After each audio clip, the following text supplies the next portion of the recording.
Bien, bonjour à tous, merci d'être présents pour notre conférence. Donc, petit chemin du numérique, un pas, un grain, un déclic.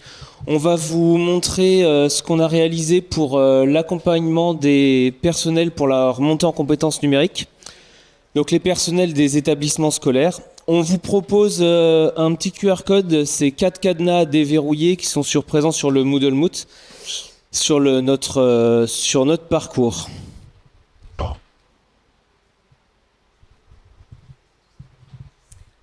Donc le temps que vous puissiez vous connecter à l'espace et que vous tentiez de déverrouiller les cadenas, de résoudre l'énigme, on va procéder à quelques éléments d'introduction, à commencer par se présenter. Je suis Hélène Gilbert-Bouisset, conseillère pédagogique au numérique éducatif pour la DRAN, donc la Direction régionale académique au numérique éducatif. Dans chaque rectorat, on a une antenne qui s'occupe du numérique éducatif en lien avec le ministère, l'ADNE. Et notre travail, c'est de conseiller les enseignants et les formateurs aux apprentissages liés au numérique. Et donc Adrien Taforo, chargé de mission aussi à la DRAN, ancien enseignant de second degré, de professeur de technologie. Alors, vous devez certainement être sur un petit défi. Pendant ce temps, on va vous indiquer ce qui a permis d'en arriver jusque-là. Adrien et moi, avec une autre collègue, Virginie, on est ambassadeurs PIX. Donc, dans le cadre de ces fonctions, de ces missions, on conduit les élèves, les enseignants également, à être certifiés PIX et éventuellement PIX plus édu. Mais c'est pas ce qui a compté ou présidé là. PIX, c'est un processus d'évaluation, de certification. Mais comment on fait pour en arriver à préparer ce processus d'évaluation et de certification? C'est la réflexion qui a présidé à notre mise en œuvre. Donc là, ce qu'on a voulu faire, c'est mettre les personnels en confiance, les enseignants, pour justement pouvoir s'engager eux-mêmes sur une certification PIX et comment on travaille cette certification, comment on travaille ses compétences numériques, donc cette montée en compétences, c'est ce qu'on a voulu vous montrer aujourd'hui. Voilà, donc on propose aux enseignants, aux établissements scolaires de revenir aux indispensables numériques. On a beaucoup de collègues enseignants qui sont avec des niveaux relativement faibles ou peu confiants sur l'usage du numérique. Et là, on parle d'IA, on parle d'utilisation assez poussée du numérique, alors que certains collègues ont encore du mal à gérer les mails, la multitude des plateformes et des ressources. Donc on propose un parcours de formation qui va permettre de revenir aux indispensables du numérique, aux éléments essentiels. Donc on a identifié quelques besoins chez les enseignants, donc le tableur, le traitement de texte, la messagerie, les notions de droit d'auteur, de partage, de création de multimédia, de sécurité des comptes et de ses données, la gestion de son poste de travail, du nom, du vocabulaire. On a proposé donc des parcours qui permettent de revenir aux essentiels. On a fait un choix, on a décidé que dans tout ce qu'on allait accompagner pour les enseignants, notre choix éditorial, c'était d'utiliser uniquement des outils libres, LibreOffice par exemple, et uniquement des outils institutionnels. Donc on ne fera pas de contenu de formation hors de ces éléments-là. On ne va proposer que de l'outil libre et institutionnel. Alors, est-ce que vous avez... certains ont déverrouillé les cadenas, peut-être. Si vous n'avez pas eu le temps, vous aurez le temps de le faire plus tard. Donc... on essaye de voir. Oui. Est-ce qu'il y en a qui ont déverrouillé ou pas du tout? Ouais, il y en a qui ont été au bout. Ok. Vous avez mis un petit mot? Vous n'êtes pas allé au bout. Allez, on vous laissera le temps d'aller au bout, on reviendra dessus à la fin. Donc on est à la fin de la conception de ce parcours et on a déjà commencé à le tester auprès de nos collègues. Alors on ne choisit pas des collègues qui sont proches du numérique ou des collègues qui sont... qui sont à l'aise sur le numérique. On choisit juste des collègues qui utilisent l'ordinateur au quotidien et on leur propose nos contenus. Et on a fait une formation déjà actuellement, on a déjà mis en place une. Et c'est ce qui revient là. On a fait des ateliers donc avec les différents collègues, donc des ateliers qui sont faciles à s'approprier. C'est du pas à pas et une petite validation à la fin. Vous verrez, c'est tout l'objet des cadenas dont on va reparler tout à l'heure.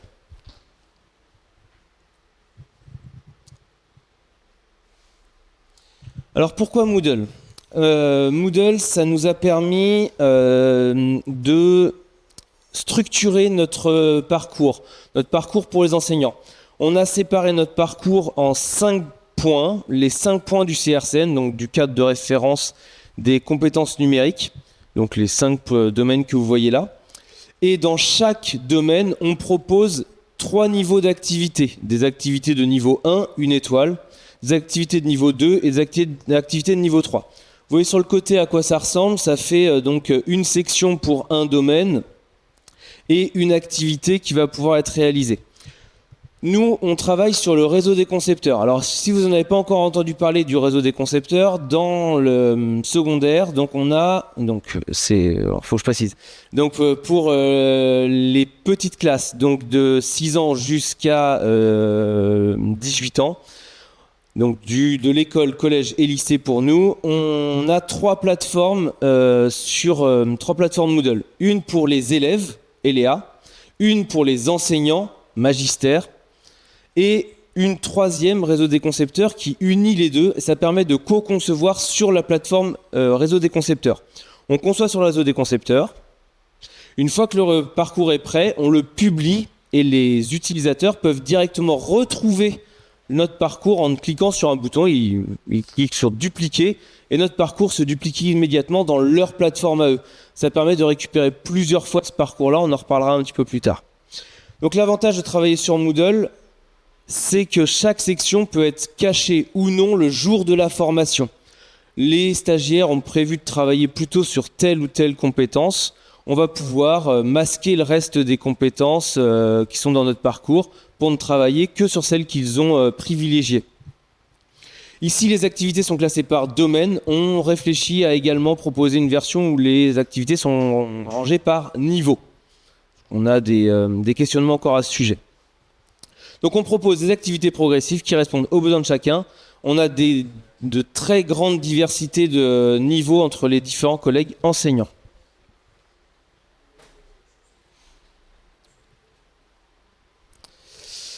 Merci. Donc, pourquoi Moodle ? L'idée, c'était aussi de fonctionner par grain. À chaque domaine d'activité qu'on vous a présenté sur la diapositive précédente, on a un grain. Alors, cette notion et cette idée de grain, elle est au-delà de l'affichage, affiché, caché pour l'activité. Elle est intéressante aussi puisque cet espace, ce parcours, il est amené à être conduit en formation, donc en formation en établissement. Et en fait, ces grains, ils vont être intégrés à ce qu'on appelle la négociation de la formation. Dans le dialogue qu'on a en anticipation de la formation, on va discuter avec le chef d'établissement, les enseignants, quelques-uns représentants présents, de ce qu'il est important de conduire et les priorités. Et à ce moment-là, on pourra choisir les grains, les adapter pour avoir une activité avec les stagiaires qui soit vraiment au plus près de leurs besoins, au plus près de la demande. Donc l'idée, c'est aussi que chaque activité, c'est un pas à pas, progressif. On a une progressivité de niveau dans les grains, donc vous voyez avec le système d'étoiles.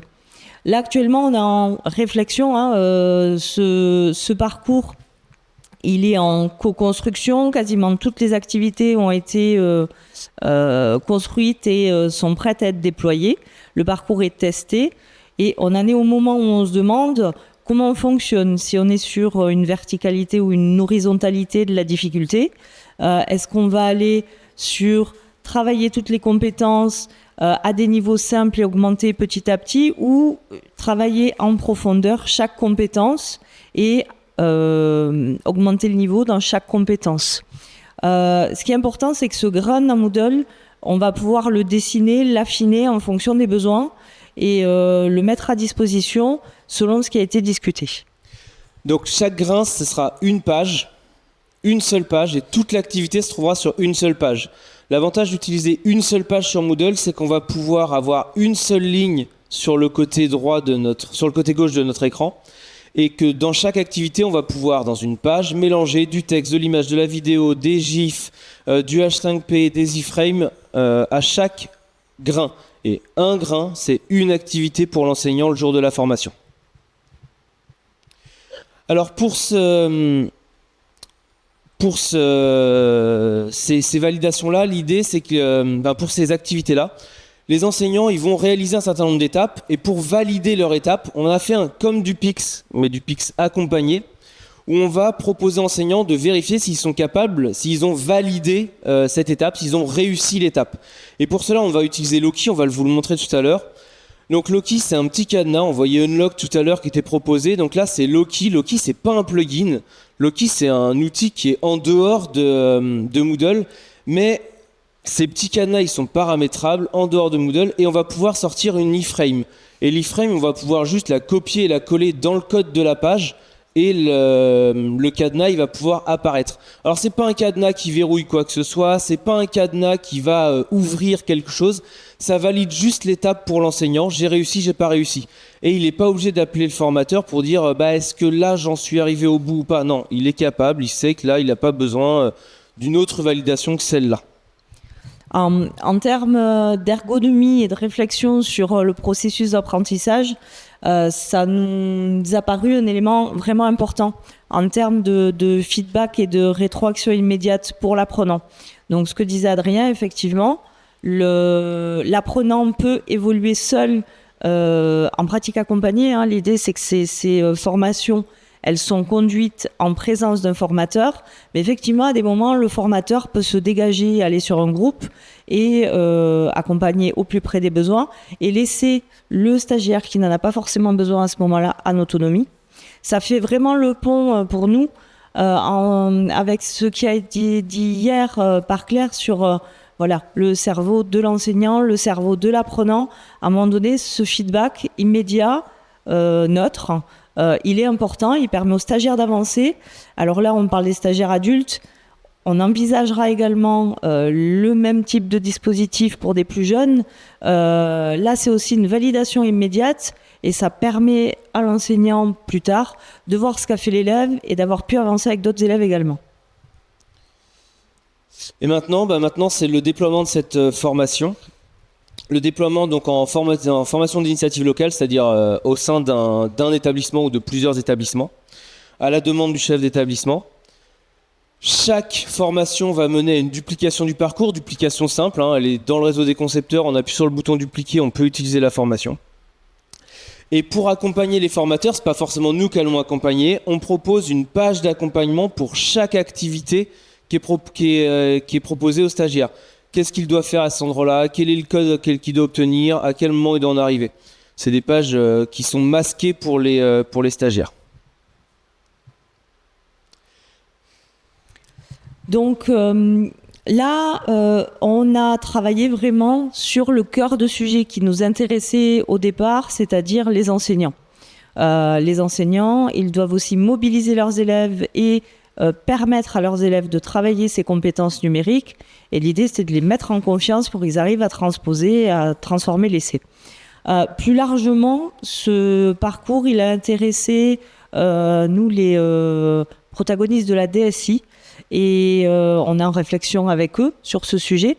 Donc l'idée, c'est au-delà des enseignants et de notre domaine éducation nationale à proprement parler, enseignants, on sorte de ce carcan pour former les agents sur les gestes métiers avec les gestes métiers du quotidien et les outils du quotidien. Donc là, ça nous demande aussi un pas de côté d'appropriation de ces outils en tout cas. Les gestes, on les aura, mais c'est pour les outils également. Donc toujours l'idée d'accompagner en douceur et de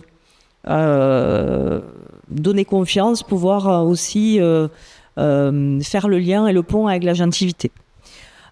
Pour l'élève, l'idée, ce qu'on disait, c'est de reprendre ces grains-là et les adapter niveau élève avec la plateforme ELEA, donc qui est un modèle également. Donc avec l'interopérabilité des différents grains. En conclusion, c'est donner envie de continuer. Le parcours, il est plus grand que le temps de la formation, donc proposer aux gens de poursuivre un petit peu plus loin ou de redemander une formation d'initiative locale à un autre moment dans l'année. Donc c'est une invitation à faire progresser les différents collègues. Vous pouvez retrouver notre conception sur le réseau des concepteurs. Même si vous êtes à l'université, vous avez une entrée sur le réseau des concepteurs. Avec le mot-clé clic, vous pourrez retrouver toute notre formation et puis récupérer les différents grains qui peuvent vous intéresser. Alors, on remonte ça juste après s'il y a besoin.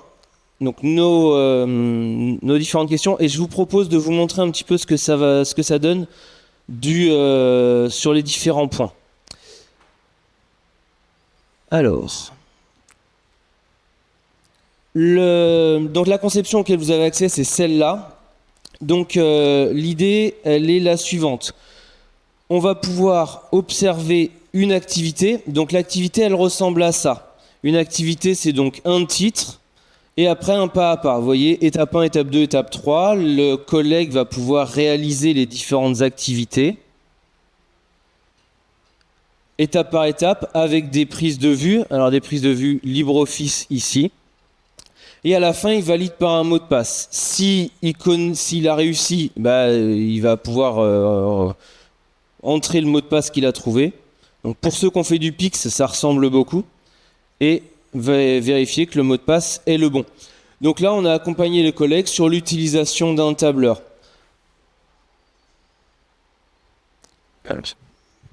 Par manque de temps, on ne vous présente pas toutes les étapes intermédiaires. C'est également et vraiment le pont avec la conférence qui a précédé la nôtre, où dans la jungle numérique, on revient aux indispensables, en fait, à la maîtrise des indispensables pour arriver à être plus armé. Donc pour sécuriser vos comptes, c'est de l'activité que vous avez testée, sauf la dernière qui change. L'idée, c'était de montrer la difficulté auquel on a affaire sur les mots de passe. Donc c'est quoi un mot de passe trop simple ? Donc on a un petit chronomètre, alors vous ne l'aviez pas, mais il y a un petit chronomètre pour vérifier combien de temps on met pour trouver. On a une petite information et on va pouvoir avancer comme ça jusqu'à un mot de passe très complexe où on va mettre plusieurs minutes à le retrouver alors qu'on a les consignes. On donne un certain nombre d'étapes. Le mot de passe, on a commencé par remplacer ça, puis en 2, puis en 3, puis en 4. On a pris une phrase. La phrase, c'était « En avril, ne te découvre pas d'un fil, en mai, fais ce qu'il te plaît ». Et donc, on va essayer de transformer le mot de passe pour le retrouver. Là, on va prendre plusieurs essais pour pouvoir y arriver. On montre qu'un mot de passe complexe, même humainement, c'est long en fait à retrouver. Et on essaye d'accompagner les personnels dans la réalisation, dans la compréhension de la sécurisation de leur mot de passe et de leurs différentes activités, et donc pouvoir le transmettre aussi aux élèves. Une technique pour, il donne une anecdote. Moi, j'utilise une phrase, j'utilise une petite anecdote avec mes enfants, par exemple. Sur ces parcours, on est vraiment là dans le cadre de l'activité. Le formateur a un rôle essentiel. L'idée, c'est pas de laisser les stagiaires en autonomie simple et pure. Là, on va aussi travailler sur des livrables pour accompagner les apprentissages. Et puis, on travaille sur certains sujets tels que l'accessibilité, comment rendre un document accessible. Bon, l'idée, c'est qu'on introduise aussi, en tant que formateur en présence sur la session de formateur, le pourquoi, l'intérêt, les fins et les moyens. Donc quelque chose qu'on remarque aussi souvent, les collègues ne connaissent pas le nom, l'environnement, l'objet ordinateur. Donc on a un petit parcours qui va rappeler le nom des câbles. Alors je vais essayer de vous passer ça rapidement, je pose mon micro. Donc on mélange là du H5P sur une page, du Loki en iframe qui est inséré ici, encore un H5P au milieu de la page, un autre H5P toujours sur la même page, différents H5P, à chaque fois on avance, on mélange les différentes activités. Sur celle-là il n'y a pas de vidéo, mais on en a avec des petits gifs aussi qui montrent des activités très simples tout le temps, qui permettent de retrouver quand on dit glisser sur étendre une formule par exemple.